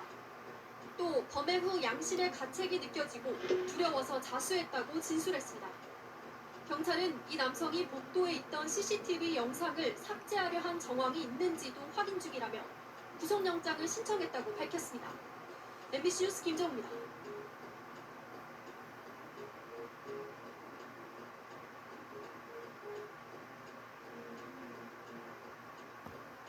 자, 층간소음으로 인한 갈등이 사실 뭐 이번뿐만 아니고 어제 오늘의 일도 아닙니다. 이게 좀 불안하긴 한데 이런 경우에는 어떻게 대처해야 될까요? 제일 중요한 건 층간소음. 그게 만들어지는 거는 몰라서 만들어져요. 그러니까 앵커하고 저하고 정말 매번 만나서 이야기하고 이 집에 누가 살고 있는지 아랫집에 누가 살고 있는지 아이들이 어떻게 지금 2살, 3살 아이들이 귀엽고 이러면 그 소음이 귀에 안 걸리는데 모르기 때문에 걸리는 거거든요. 지금 같은 경우에도 이게 처음에 층간소음이 9시 반, 저녁 9시 반에 시작됐대요. 그래서 제일 처음에 이제 카톡으로 문자를 남기고 난 다음에도 그게 조용해지지 않으니까 이제 위에 올라가게 되었고 이제 여기서부터 감정이 격해지는 거예요. 아니 명절에 한 번 정도 이해할 수 있는 거 아니냐라고 윗집에서는 이야기했고 윗집에서는 아이들이 자야 되는데 자는 거를 좀 이해해 주기 위해서 좀 조용해 달라. 이게 첫 번째 문제였기 때문에 사실상 그런 문제가 있으면 위에 만약에 명절에 어떤 아이들이 많이 와서 그 하루잖아요. 그러면 밑에 아랫집에 문제 내려가서 오늘 이런 일이 있다. 그래서 우리가 최대한 소음을 줄이겠지만 혹시 소음이 있을 수 있으면 좀 이해해달라. 명절 음식 있잖아요. 그러면 전, 그 다음에 뭐 수육 이런 거 다 갖다 주면서 좀 이해해주세요. 이웃 간에 좀 그렇죠. 그 정을 만들어내는 게 좀 필요하지 않을까. 층간소음은 언제나 그렇습니다. 이해가 안 되고 소통이 안 되고 공감이 안 되기 때문에 발생하는 거라서 좀 특정 어떤 매번 일어나는 어떤 층간소음은 또 다른 일이지만 명절에 일어나는 층간소음은 이런 부분을 좀 해결할 수 있지 않을까. 이건 뭐 저희 개인적인 생각입니다. 같이 좀 생각했으면 좋겠습니다. 위원님 말씀 듣고 보니까 이거 하나만 여쭐게요. 보통 층간소음과 관련해서는 직접 찾아가는 게 문제가 될 수 있다. 이런 얘기도 저는 좀 들었거든요. 그래서 이 제보자의 경우에는 먼저 그 단체 채팅방에 요청을 했고 답이 없어서 이제 윗집으로 올라간 케이스인데 심정은 충분히 공감이 됩니다만 이렇게 법적으로는 또 다른 문제일 수도 있을 것 같아서 괜찮겠습니다. 저는 두 가지 한번 말씀드릴게요. 층간소음이 일어나면 지금 일부러 왜 단톡방을 만들었겠어요? 이게 면대면으로 안 만나게 하려고 단톡을 했단 말이에요. 그래서 제가 앵커한테 좀 조용해 주세요. 이 말을 안 보고 이야기를 하는 거예요. 그래서 첫 번째, 문자는 얼굴을 안 보고 하는 거라서 최대한 예의를 좀 갖춰야 된다. 제가 보통 문자를 보낼 때 전혀 모르는 사람에게 문자 보내면 그 사람의 목소리가 안 들리잖아요. 글자에.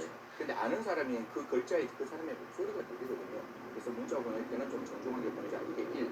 두 번째, 그럼에도 그 층간소음이 안 그치면 지금부터 올라가면 감정이 격해질 수가 있어요. 그래서 뭐 예를 들어서 관리소에 전화한다든가 기타 등등 방법을 취해야 된다라는 말씀드리고, 마지막 세 번째, 저렇게 문을 두드리는데 밑에 있는 피해자, 좀 피해자를 그럴게요. 피해가 확실하니까 피해자 입장에서 경찰에 신고했다 그래요. 신고해서 경찰이 올 때까지 반드시 기다리세요. 문 바깥에는 어떠한 상황인지 몰라요. 그래서 문 바깥에 지금은 그런 경우가 아닌데 더 위험한 상황이 발생할 수 있어요. 그래서 나는 준비되어 있지 않은 상태에서 문을 열었을 때 반대편은 준비가 되었을 거잖아요. 왜냐면 혹시나 경기가 있으면 진짜 위험해질 수 있으니까요. 반드시 경찰관이 올 때까지 기다려야 되고, 그 문이 부서지는 게 사람의 생명과 신체를 다치지 않게 하는 것보다 더 사람의 신체와 생명이 훨씬 더 중요하니까 문이 좀 부서지는 한에 있더라도 지켜야 한다. 그러니까 문을 열어주지 않아야 한다는 말씀드립니다.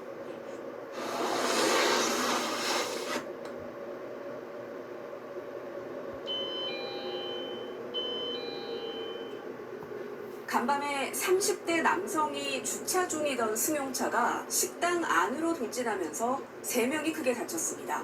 음주 상태의 40대 남성이 몰던 차량은 고속도로 요금소 시설물을 들이받기도 했습니다. 사건 사고 소식 심세아 기자가 보도합니다. 은색 승용차가 연기를 내뿜으며 건물을 향해 돌진합니다. 유리벽을 뚫고 들어온 차량이 식사 중인 사람들을 그대로 덮칩니다.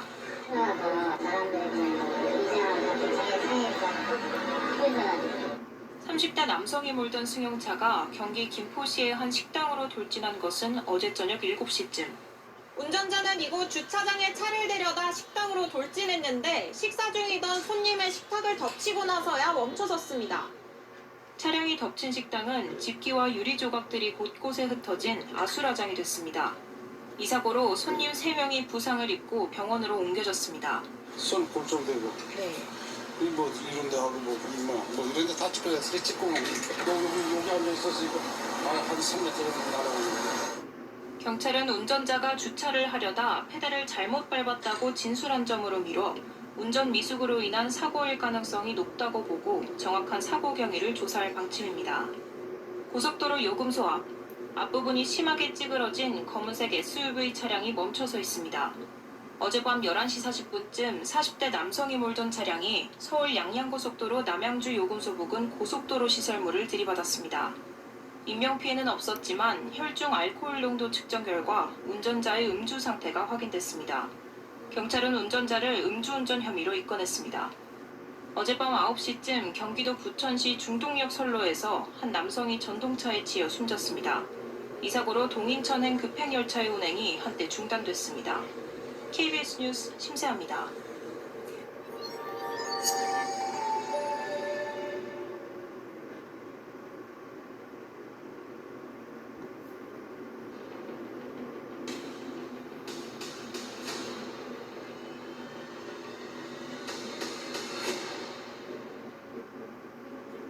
KBS 7시 뉴스 함께하고 계십니다. 지금 시각은 7시 28분입니다. 많은 분들이 공동주택에 살고 있기 때문에 층간소음 문제는 한두 번 정도 이상은 겪을 수밖에 없는데요. 최근에 층간소음으로 항의를 하던 사람이 법적으로 처벌을 받는 사례가 발생하고 또 층간소음으로 강력범죄까지 생기는 사례도 늘고 있다고 합니다. 오늘 원주 한라대학교 경찰행정학과 남재성 교수와 함께 이 문제 자세히 들어보겠습니다. 어서 오세요. 네, 안녕하세요. 네. 최근에 층간소음으로 지속적인 항의를 하다가 스토킹 범죄로 처벌을 받는 일이 있었는데요. 이게 어떤 사건인가요? 네, 춘천지방법원 원주지원에서 최근에 있었던 하나의 판결의 내용입니다. 원주에 거주하는 50대 남성은요, 지속적으로 야기되는 층간소음에 따라서 위층에 사는 20대 여성의 집에 찾아가서 초인종을 누르고 나오라고 소리치면서 문을 두드리고, 그리고 왜 이웃에게 피해를 주냐라는 내용이 담긴 쪽지를 지속적으로 부착한 혐의를 받는데요. 이 혐의의 내용을 보면 지속적이고 반복적으로 피해를 줬습니다. 이게 흔히 얘기하는 스토킹 처벌법상의 스토킹 행위로 처벌이 이루어진 것이고요. 이 외에도 집 앞에 놓여있던 16만 8천 원 상당의 물품도 절도한 혐의도 동시에 받았습니다. 예. 이렇게 층간소음 갈등에서 비롯된 강력범죄로 여겨지는 것들이 많이 늘고 있는데 이 수치가 어느 정도 됩니까? 네, 우리나라에서 환경공단에서는요, 이웃사이 센터라는 기관을 운영을 합니다. 이 층간소음 관련한 신고를 접수하고 민원을 해소해주는 기관인데요. 지난 2022년을 기준으로 4만 393건이 한 해 동안에 발생을 했습니다. 대단히 많은 수치인데요. 더 중요한 건 이것이 자칫 살인이나 폭력과 같은 강력범죄로 이어질 가능성이 높다는 것입니다. 실제로요, 2016년에는요, 단 11건의 강력범죄가 층간소음 때문에 발생했지만 5년 후인 2021년에는 110건으로 증가를 했거든요. 5년 사이에 무려 10배가 증가한 상황이고요. 또 지난 1월 달에도 경남 사천에서 실제로 층간소음 때문에 살인사건이 발생하기도 했습니다. 그러면 층간소음이라고 볼 수 있는 기준 같은 것도 있습니다. 층간소음이라고 하는 것은 공동주택에서, 그러니까 옆집이나 윗집에서 야기되는 다양한 소음의 총체를 의미를 하는데요. 우리나라에서는 공동주택 층간소음의 범위와 기준에 관한 규칙이 제정되어 있습니다. 주간의 경우에는 57데시벨 이상의 소음이 1시간에 약 3회 정도 지속이 되거나, 아니면 39데시벨 이상의 소음이 1분 이상 지속되면 층간소음으로 간주를 합니다. 이 층간소음에 이제 59데시벨이라고 하는데요. 제가 지금 말씀드리는 일반적인 대화의 이 소리의 데시벨이 약 60 정도 되거든요. 그러면 일상적인 대화가 야간에 옆집에 되는 것 그대로 들리는 수준이라고 보면 되고요. 야간에는 비록 34데시벨 이하라고 규정은 되고 있지만 실제로 피해자가 겪는 고통은 대단히 크다라고 말씀드릴 수 있습니다. 기준이 좀 높게 되는 거 아닌가 이런 생각도 조금 들긴 하는데, 그러면 이게 뭐 때에 따라 사람에 따라 스트레스 정도가 또 다를 수 있기 때문에 이 층간소음으로 인한 처벌 규정 같은 것도 따로 정해진 게 있어요? 사실 우리나라의 형법 체계에서 층간소음을 규정하는 죄는 없습니다. 따라서 경범죄 처벌법상의 인근소란죄를 적용할 수가 있는데요. 이 인근소란죄 같은 경우는 10만 원 이하의 벌금 구류 과료가 전부입니다. 따라서 처벌의 실효성을 담보하기는 어렵고요. 피해자가 민사소송을 통해서 구제를 받아야 하는데, 이 민사소송이 시간과 비용이 굉장히 오래 걸리고 많이 들고, 그리고 절차와 내용도 까다롭기 때문에 실제로 민사소송까지 제기하는 비율은 대단히 낮고, 피해를 감수하거나 오히려 이것이 다른 범죄로 이어지는 경우가 대단히 많이 발생하고 있습니다. 앞서 사례 하나 또 말씀해 주셨지만 층간소음으로 피해를 봤던 사람이 오히려 가해가 돼서 처벌을 받는 사례가 많이 나오고 있는데 또 어떤 경우가 있습니까? 2022년에 스토킹 처벌법이 제정이 됐거든요. 그래서 층간소음에 피해를 입은 사람이 지속적으로 가해자에게 항의를 하면 이 스토킹 처벌법에 따라서 스토킹 가해자가 되는 경우가 최근에 지속적으로 증가하고 있습니다. 대표적인 사례가 지난해 9월 대법원에서는요, 층간소음 피해를 입은 피해자가 오히려 소음을 야기해서 이웃 주민들에게 지속적이고 반복적인 피해를 줬다라는 혐의로 실형을 선고한 그런 판례도 있거든요. 따라서 앞으로 이 스토킹 사례가 지속적으로 증가할 가능성도 대단히 높다, 이렇게 볼 수 있습니다. 최근에 올해부터 법도 좀 바뀌고 정부에서도 제도 개선을 위해서 좀 노력하는 부분이 있다고 하는데 어떤 것들입니까? 정확히는 이제 지난해 12월에 층간소음 대책을 발표를 했습니다. 내용의 핵심은 사후 확인제를 도입을 하겠다는 건데요. 공동주택, 그러니까 예를 들어서 아파트를 건축할 때 준공 승인이 나와야만 입주가 가능하거든요. 근데 층간소음에 관한 그 예방 기준을 충족하지 못하면 준공 승인을 해주지 않겠다는 것입니다. 그러면 입주자에 대해서는 입주 연기, 그리고 그에 따라서는 금융이자가 발생하게 되는데 그 비용을 건설사가 부담해라라고 하는 게 핵심입니다. 하지만 이 제도가 강제성은 갖고 있지만 구축 공동주택에는 적용되지 않는다는 점, 그리고 오히려 이것이 분양가를 향상시킬 수 있다, 상승시킬 수 있다라고 하는 문제점도 동시에 제기가 되고 있습니다. 건축 단계에서부터 막아야 되는 건 사실인 것 같습니다. 이 이 층간소음 문제는 뭐 소송이나 재판까지 가는 경우도 종종 있는데 효과적으로 대응하는 방법은 어떻게 있습니까? 대단히 중요한 판례가 2013년 서울중앙지방법원에서 나온 적이 있습니다. 그 판례 내용은요, 층간소음 피해를 당했을 때 문자 메시지를 보내거나 전화를 하거나 또는 낮은 강도로 천장을 두드리는 정도의 허용이 된다는 것입니다. 하지만 찾아가서 초인종을 두드리고 또 문을 두드리거나 초인종을 누르거나 아니면 그 집에 들어가려고 하는 행위는 무조건 위법으로 간주하고 있기 때문에요. 그냥 간단하게 간접적인 대응을 하는 것이 그리고 민사소송을 제기하는 것이 가장 합리적이라고 생각합니다. 예. 네, 오늘 말씀 잘 들었습니다. 고맙습니다.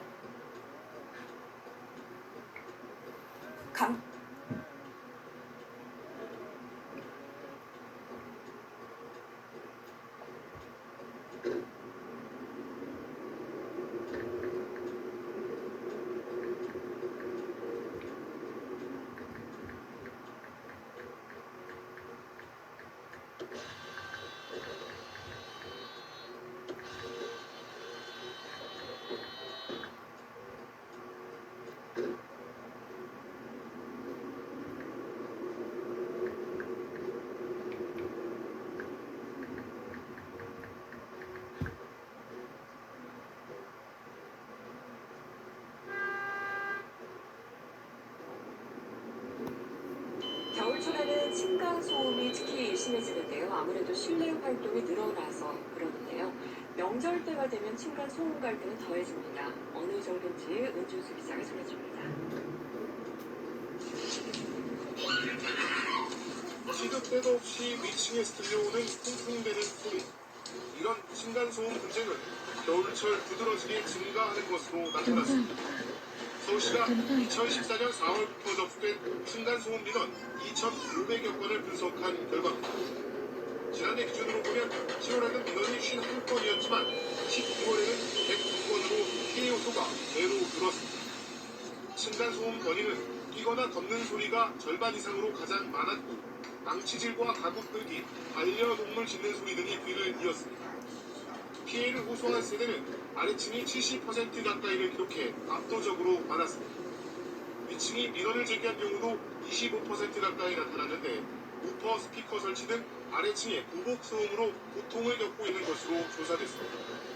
서울시는 설 연휴 가족들이 모일 경우 층간소음 분쟁이 심해질 수 있다며 주의를 당부했습니다. 특히 가족 모임이 있으면 미리 이웃에게 알려 양해를 구할 것을 제안했습니다. 이와 함께 층간소음 갈등이 일어났을 때 이웃에 직접 항의하기보다는 관리사무소 등 제3자의 중재를 요청해야 한다고 서울시는 강조했습니다. KBS 뉴스 윤준수입니다.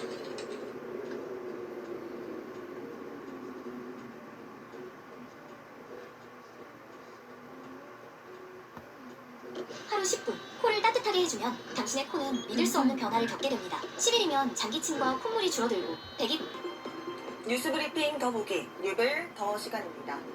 이웃집에서 나는 개 짖는 소리 때문에 불편을 겪은 경험 한 번쯤 있으시죠?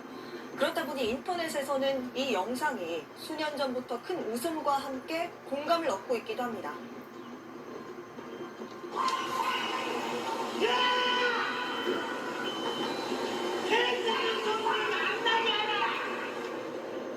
영상 속 남성의 고함이 너무 웃기다는 의견이 대다수인데 자신도 이웃집의 개 짖는 소리에 고통스럽다며 공감한다는 댓글도 많습니다. 워낙 이런 사례가 많다 보니 층견소음이란 말까지 나올 정도인데요. 이 층견소음을 두고 벌어지는 이웃 간 갈등도 정말 많습니다. 지난해 반려견 소음으로 이웃의 항의를 받은 주민이 현관문에 붙인 안내문이 공분을 사기도 했는데요. 처음엔 죄송합니다 라고 사과하는 듯 하더니 서로 간에 양보가 없으면 싸움밖에는 없다며 그러고 싶지 않으니 양해 좀 부탁드린다고 적었습니다. 갈등이 폭력 사태로 번지는 경우도 있었습니다. 이 개 짖는 소리 때문에 주민끼리 주먹 다짐을 하다가 흉기까지 휘두른 겁니다. 지난 2019년 광주시의 한 아파트 복도입니다. 이곳에서 50대 A씨가 이웃인 40대 B씨에게 흉기를 휘둘렀습니다. A씨도 B씨에게 얼굴 등을 폭행당한 뒤였습니다. 개 짖는 소리 때문에 시비가 붙은 겁니다. 흉기가 더 세면 죽었었는데 그때도 뭐 싸웠다가요. 아침에 나보니까 피곤해서 자기가 수면제 먹고 자고 있는데 특별한 게 키 좀 조용히 해라. 그래서 시비가 됐어요. A가 B를 니는 뭐냐고 해서 한번 때렸거든요. B가 A를 많이 두들겼어요. 그런데 이런 층간소음 갈등은 일반적인 층간소음보다 해결하기 어려울 수도 있습니다. 이 뚜렷한 해결 방법이 없어서입니다. 현행법상 동물이 내는 소리는 소음으로 보지 않기 때문인데요. 그래서 아예 손해배상을 청구하는 소송을 낼 수밖에 없는데 이 경우 법원 판결은 어떨까요?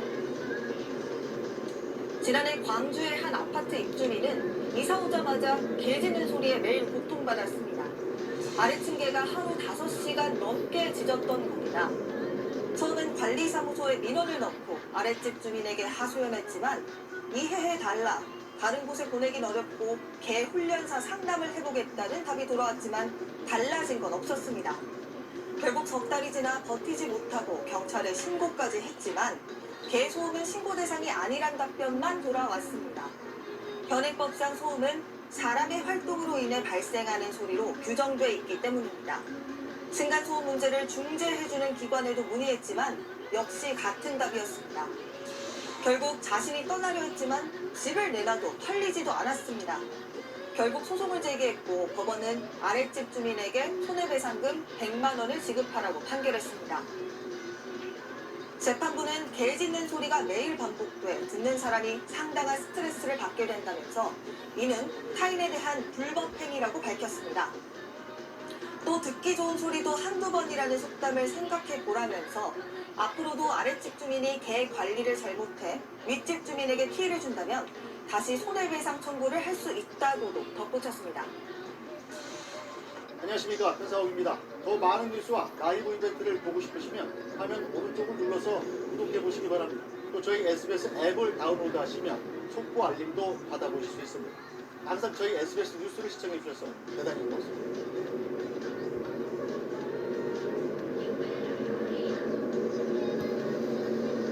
건물 내부 CCTV 영상입니다. 한 남성이 이웃집 현관문 앞에 서 있는데요. 인기척을 느낀 주민이 현관문을 살짝 열자 남성이 흉기를 들고 위협합니다. 깜짝 놀란 주민이 재빨리 문을 닫았지만 남성은 문 앞을 떠나지 않고 복도를 서성였는데요.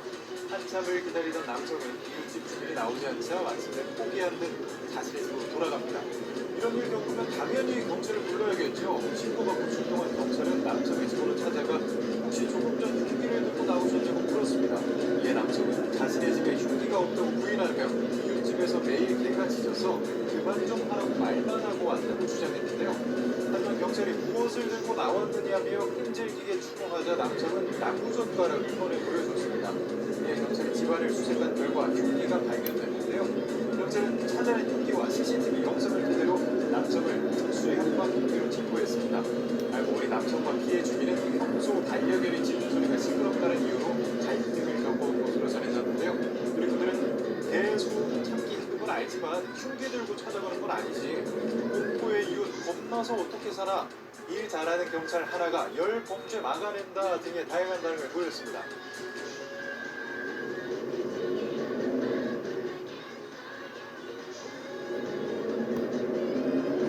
뉴스브리핑 더 보기, 뉴별 더 시간입니다. 이웃집에서 나는 개 짖는 소리 때문에 불편을 겪은 경험 한 번쯤 있으시죠? 그렇다 보니 인터넷에서는 이 영상이 수년 전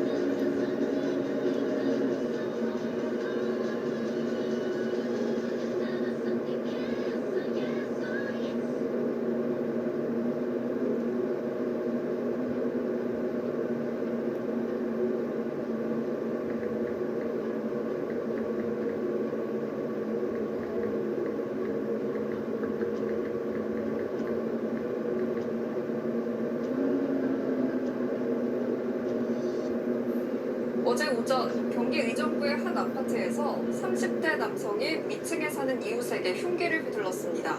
40대 부부와 초등학생 자녀가 다쳤는데 범행을 저지른 남성은 집안에서 숨진 채 발견됐습니다.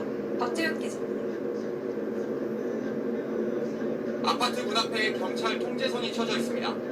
경기 의정부시의 한 아파트에서 일가족이 흉기에 찔렸다는 신고가 접수된 건 어제 아침 7시 20분쯤. 소방차, 구급차, 경찰차 아파트들이 한 진짜 한 10대 넘게 막 다 깔려 있었던 것 같아요. 경찰 분들이 다 막고 차량 통제하시면서 막 얼굴도 확인하시는 것 같았고 16층에 거주하는 40대 B씨 부부와 초등학생 자녀가 엘리베이터를 타고 내려가고 있었는데 바로 아래 15층에 사는 30대 남성 A씨가 흉기를 들고 엘리베이터에 탔습니다. 남성은 이곳 엘리베이터 안에서 40대 부부를 향해 흉기를 휘둘렀습니다. 엘리베이터는 중간에 멈췄고 피해자들은 이웃에 급히 도움을 요청했습니다. 그냥 소리 지르는 소리만 났다고 들렸다고만 했었어요. 엘리베이터랑 계단실에서 피가 보였다고. 이웃의 도움으로 몸을 피한 B씨 가족은 병원으로 옮겨졌고 생명엔 지장이 없는 걸로 전해졌습니다. A씨는 자신의 집에서 숨진 채 발견됐습니다. 경찰은 A씨와 B씨 가족이 층간소음 문제로 몇 달 전부터 갈등을 빚어왔다는 주변 진술을 확보했습니다. 하지만 층간소음 민원이나 신고 접수는 없었던 걸로 파악됐습니다. 경찰은 A씨에 대한 부검을 의뢰하고 정확한 범행 동기 등을 조사하고 있습니다. SBS 박지현입니다.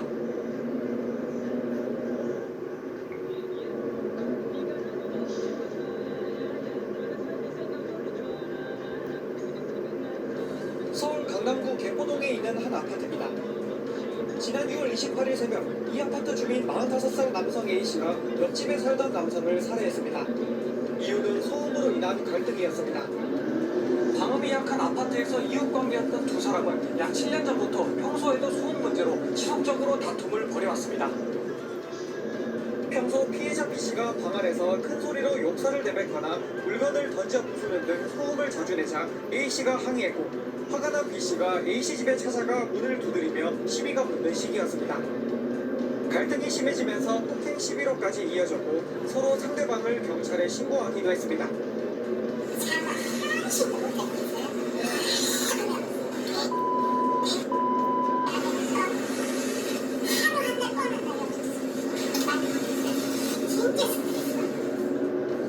그러던 사건 당일 술에 취한 A씨가 귀가 도중 B씨 집 앞에 놓인 물건들을 발로 차고 이에 B씨가 또 A씨 문을 두드리며 항의하자 A씨는 격분에 흉기를 들고 나와 공격했습니다.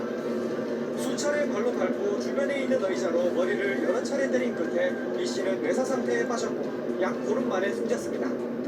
재판에 넘겨진 A씨 측은 지난 24일 서울중앙지법에서 열린 첫 재판에서 범행 당시 만취 상태여서 기억이 나지 않는다고 말했습니다.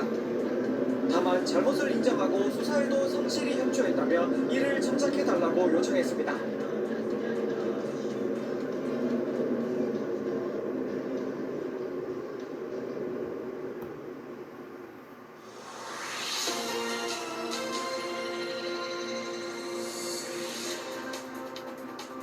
코로나19 때문에 재택근무하는 사람이 많아지고 또 집에 머무는 시간이 늘면서 요즘 우리 윗집이 원래 이렇게 시끄러웠나 이런 생각 든다는 사람이 많습니다. 실제로 층간소음을 둘러싼 민원 건수가 전년 같은 기간보다 훨씬 더 많아진 걸로 나타났습니다. 그래서 저희는 이웃집 문제뿐 아니라 건설회사의 시공 문제까지 짚어보는 층간소음 문제 연속 보도를 준비했습니다. 오늘은 이웃 사이에 벌어지는 갈등과 그 대처법부터 살펴보겠습니다. 박찬근 기자, 임상범 기자가 전해드립니다. 30대 주부 A씨의 악몽은 반년 전 윗집이 이사 오면서 시작됐습니다.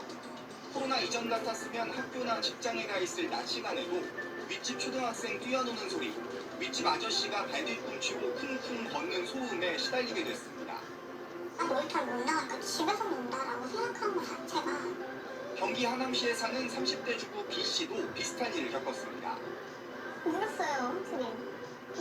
일단은 주말에 외출을 못하니까 서로가. 얼마나 시끄러울까? 측정 진행하실 건데요. 혹시 좀 어디서 소음이 많이 들리세요?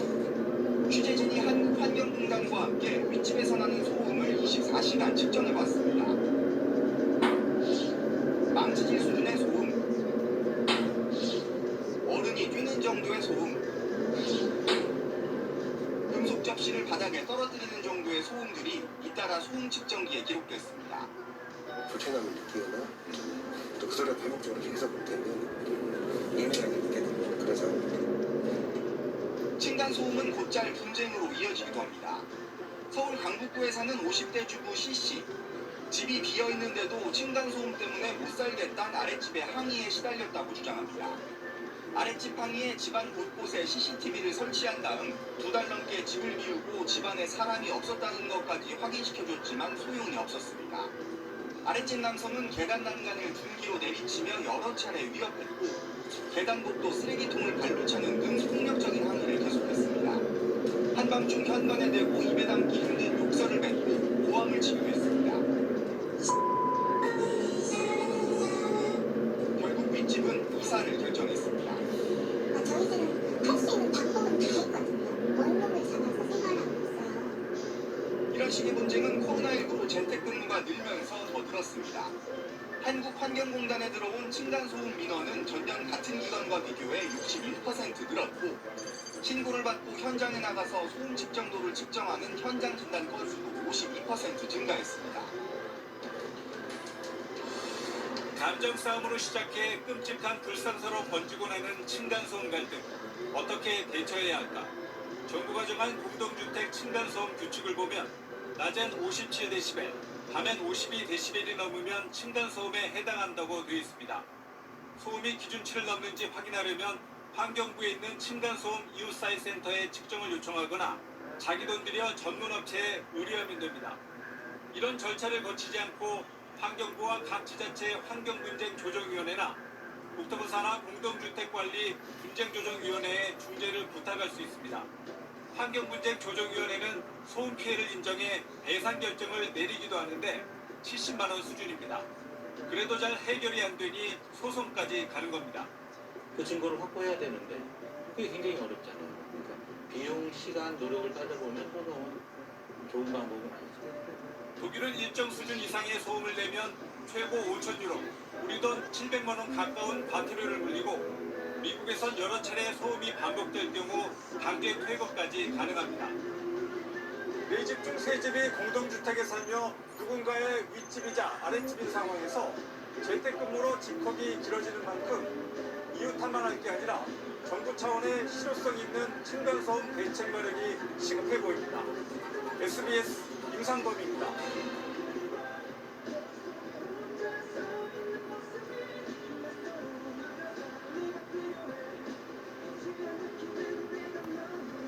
층간소음 문제에 대한 연속보도 오늘 두 번째 순서로 우리가 사는 아파트가 층간소음에 왜 이렇게 취약한지를 짚어봅니다.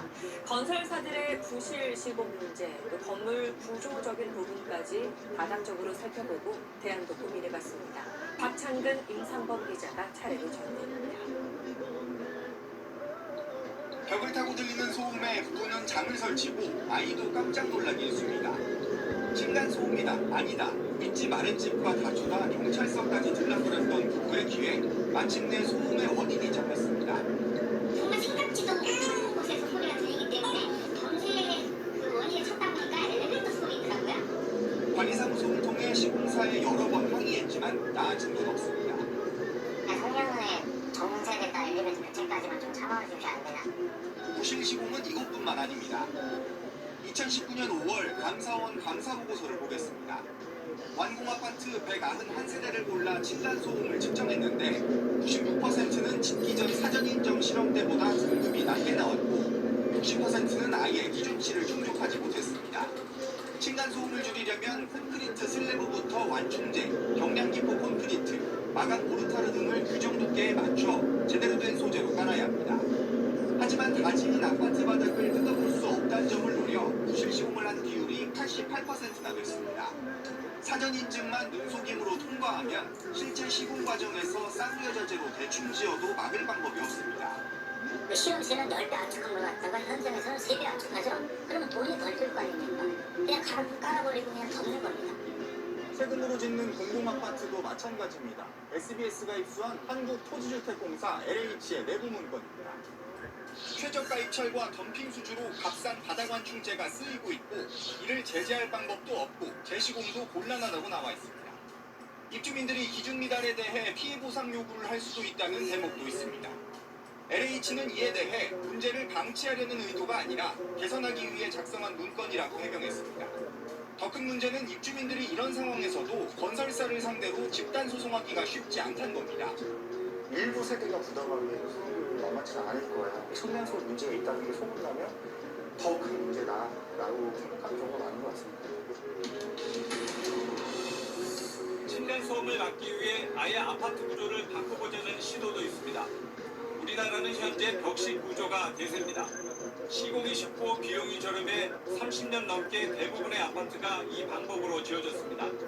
반면 일본이나 유럽은 내력벽이 없는 기둥식 구조가 많습니다. 우리나라도 1980년대 중반 이전에는 이 기둥 구조가 많았는데 건설사들은 층고가 높아 사업성이 떨어진다며 기피하지만 이 기둥식 구조가 층간소음이 덜합니다. 지금은 이제 35층, 50층 이렇게 올라가니까 가변성을 위해서는 기둥 방식으로 가는 것들이 바람직하고 소음 쪽에서도 벽식보다는 좀 더 유리할 것이다 라고 하는 생각을 하고 있습니다. 세종시에는 기둥 구조로 된 오래가는 아파트라는 뜻의 장수명 아파트를 지어놨습니다. 기둥과 포가 바닥을 지탱하는 이른바 라멘 구조로 지어진 이 장수명 아파트는 기존의 벽식 아파트에 비해 층간소음 측정치가 5dB 이상 낮게 나타나고 있습니다. 이 정도면 입주민들이 소음 저감 효과를 충분히 체감할 수 있습니다. 도대체 사람들이 살지 않는가 이런 정도로 생각될 정도로 층간소음에 관한 아주 좋습니다. 층간소음에서 배관도 중요한데 화장실에서 윗집 소음이 유난히 잘 들리는 건 바로 배관 때문입니다. 천정을 기준으로 했을 때 아랫집 천정에 붙은 배관을 윗집 바닥으로 올린 층상 배관으로만 바꿔도 소음이 줄어듭니다. 우리 집 내부의 배관들이 이런 물을 사용할 때나 아니면 화장실 물을 내릴 때 배관 소음들이 아래층까지 전달이 덜 됩니다. 건설사들이 층간소음을 줄이기 위해 경쟁적으로 신기술 도입에 나설 수 있는 유인책뿐만 아니라 부실공사에 대한 징벌적 손해배상 등 강력한 처벌 방안을 함께 고민할 시점입니다.